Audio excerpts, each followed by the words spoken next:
اعوذ باللہ من الشیطان اللعین الرجیم بسم اللہ الرحمن الرحیم نحمدہ ونصلی علی رسولہ الکریم اما بعد قال اللہ تبارک و تعالی فی القرآن المجید والفرقان الحمید وقالہ الحق وهو اصدق القائلین بسم اللہ الرحمن الرحیم ان الدین عند اللہ الاسلام السلام علی الحسین وعلی علی بن الحسین وعلی اولاد الحسین وعلی اصحاب الحسین الذین بذلوا مہجہم دون الحسین علیہ السلام اللہم صلی علی محمد وآل محمد وعجل فرجہم ولعن عدوہم اجمعین۔ میرے معزز و مکرم ناظرین کرام، السلام علیکم ورحمۃ اللہ وبرکاتہ، وعظم اللہ اجورکم۔ ایام عزا کا سلسلہ دنیا میں جاری و ساری ہے، اور آج جو عنوان گفتگو لے کر آپ مومنین آل محمد کے سماعتوں کے نظر کرنا چاہتا ہوں، وہ ہیں 2 اور 3 محرم الحرام کے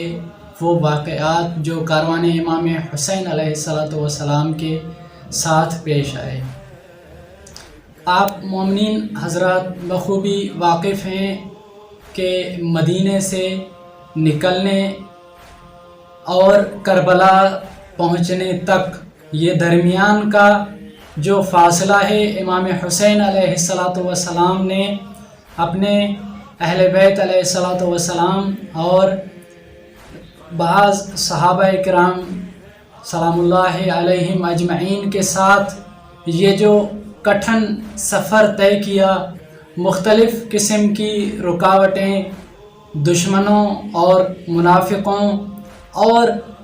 اسلام کا لباس اوڑھے ہوئے نام نہاد مسلمانوں کے ہاتھوں مختلف قسم کی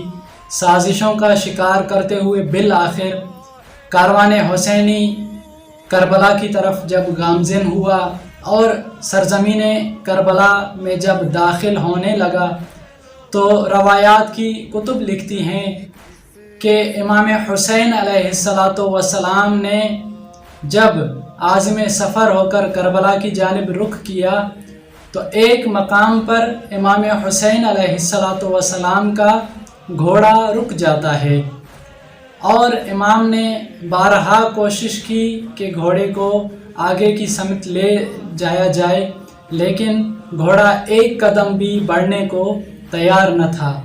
کتب میں موجود ہے کہ امام حسین علیہ السلام نے 7 گھوڑے تبدیل کیے، مگر کوئی بھی گھوڑا آگے بڑھنے کے لیے تیار نہیں تھا۔ بالآخر امام حسین علیہ السلام نے اس مقام کا نام پوچھنا چاہا، تو اصحابہ کرام نے اور کچھ دیگر احباب نے یہ بتایا کہ اس زمین کا نام غازریہ ہے۔ مولا نے فرمایا کوئی اور نام، تو بتایا گیا کہ نینوا ہے۔ مولا نے فرمایا کوئی اور نام، تو شط صراط بتایا گیا۔ مولا نے پوچھا کوئی اور نام، تو فرمایا گیا کہ مولا اس کا ایک نام کربلا بھی ہے۔ بس روایات کی کتب میں موجود ہے کہ امام نے ایک سرد آہ بھری اور فرمایا، آنکھوں سے آنسو جاری تھے۔ مولا نے فرمایا کہ ہاں یہی وہ جگہ ہے کہ جس جگہ کے لیے میرے نانا رسول نے مجھے بتایا تھا کہ اے حسین، آپ کئی دن کے بھوکے اور پیاسے اس مقام پر شہید کیے جائیں گے۔ جی معزز ناظرین، جب امام حسین علیہ السلام گھوڑے سے نیچے تشریف لاتے ہیں تو بعض کتب میں خود امام حسین علیہ السلام کے لیے لکھا ہوا ہے کہ وہاں کی ریت اڑتی ہے اور مولا کے بالوں میں اور مولا کی ریش مبارک میں آ جاتی ہے، جو کہ جدا ہونے کا نام نہیں لیتی۔ لیکن بعض کتب اور بعض علماء نے بھی پڑھا ہے کہ وہ ریت اڑتی ہے اور سیدہ زینب سلام اللہ علیہا کے بالوں میں آ جاتی ہے، اور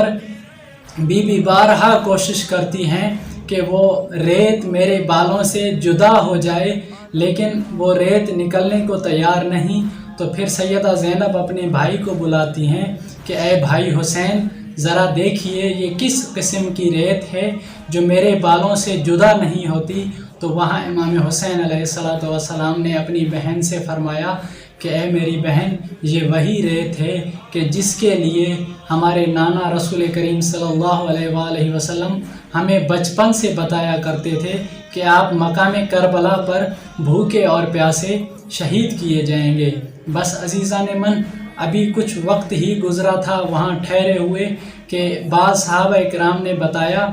کہ ہمیں فلاں طرف میں جو ہے کھجور کے درخت دکھائی دے رہے ہیں۔ تو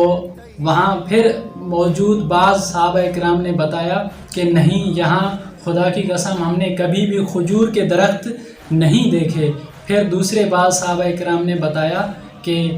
یابن رسول اللہ، ہم تو وہاں سے آتے ہوئے گھوڑوں کی گردنیں دیکھ رہے ہیں۔ تو امام نے فرمایا جی ہاں بالکل، میں بھی ایسا ہی دیکھ رہا ہوں۔ بالآخر ہوا یوں کہ حر کا لشکر امام کے خیام کے قریب آ پہنچا، اور وہ اس عالم میں تھے کہ ان کے لب خشک تھے، گھوڑے پیاسے تھے، تشنگی کی حالت میں انہیں کچھ سمجھ نہیں آ رہا تھا۔ لیکن ہمارے کریم امام نے اپنے جوانوں کو ان کے استقبال کے لیے کھڑا کیا، ایک صف بنا کر ان کا استقبال کیا، اور مولا نے فرمایا کہ ان سب کو پانی پلائیے۔ اور روایات کی کتب میں ملتا ہے کہ امام حسین علیہ السلام نے فرمایا کہ اے علی اکبر، اے عباس، قاسم، ان کو اتنا پانی پلائیے کہ یہ سیراب ہو جائیں، اس کے بعد آپ ان کے گھوڑوں کو بھی پانی پلائیے۔ اور تاریخ کی کتب نے لکھا ہے کہ امام نے یزید کے لشکر کو بھی پانی پلایا، حر کے لشکر کو پانی پلایا، اور اس کے علاوہ ان کے گھوڑوں کو بھی پانی پلایا۔ ایک تاریخ کا وہ جملہ میں عرض کرنا چاہتا ہوں کہ جس کے پڑھنے سے جگر پارا ہو جاتا ہے۔ امام نے فرمایا کہ اے میرے جوانوں، یہ دھیان رکھیے گا کہ گھوڑا تب تک شکم سیر ہو کر پانی نہیں پی لیتا کہ جب تک وہ 3 مرتبہ پانی میں منہ نہ لگائے۔ عزیزان من، ان کی پیاس کا یہ عالم تھا کہ حر کے لشکر کا ایک شخص تھا جس کا نام علی بن طعان محاربی تھا۔ وہ لکھتا ہے کہ میں جب امام حسین علیہ السلام کے خیام کے قریب پہنچا تو میری حالت یہ تھی کہ میری آنکھوں کے آگے دھندلاہٹ سی چھائی ہوئی تھی، ایک اندھیرا سا میری آنکھوں کے سامنے چھایا ہوا تھا، مجھے کچھ دکھائی نہیں دے رہا تھا۔ بس میں نے اس دھندلاہٹ کے عالم میں دیکھا کہ کوئی شخص ہے جو مجھے پانی پلاتا ہے، اور وہ بار بار یہ کہہ رہا ہے کہ مشک کو اپنے منہ میں لے لیں، اور میری پیاس کی شدت اتنی تھی کہ مجھے مشک نہیں دکھائی دے رہی تھی۔ اور پھر بالآخر میں نے دیکھا کہ ایک شخص ہے جو مجھے اپنے چلو میں پانی بھر کے پلا رہا ہے، اور پھر جب میں نے پیاس کی شدت سے کچھ جو ہے فائدہ حاصل کیا، پانی کا فائدہ حاصل کیا، جب اس شخص کے چلو سے میں نے پانی پیا، پیاس کی شدت کم ہوئی، اور جو غنودگی میرے اوپر طاری تھی جب وہ ختم ہوئی، تو میں نے دیکھا یہ کوئی اور نہیں تھا، کریم حسین تھا جو مجھے اپنے چلو میں پانی پلا رہا تھا۔ بس عزیزان من، واقعہ کربلا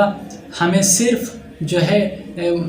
کربلا ہمیں صبر و وفا کا ہی نہیں بلکہ بہت ساری اور چیزیں بھی ہیں جس میں سخاوت ہے، جس میں کریمی ہے، دشمن کے ساتھ برتاؤ کا بھی جو ہے ہمیں درس دیتا ہے۔ عزیزان من، مختلف جو ہے اوقات گزارے، کچھ لمحے جو ہے اس حر نے امام حسین علیہ السلام کے ساتھ گزارے۔ اور عزیزان من، یہ میں بتاتا چلوں کہ تاریخ کی کتب نے یہ بھی لکھا ہے کہ جب حر ادھر کوفے سے نکل رہا تھا تو حر کو غیب سے ایک ندا ملی تھی۔ 3 مرتبہ حر نے بتایا کہ 3 مرتبہ مجھے جو ہے وہ ندا دی گئی تھی کہ اے حر آپ کو جنت کی بشارت ہو، اے حر آپ کو جنت کی بشارت ہو، اے حر آپ کو جنت کی بشارت ہو۔ تو حر،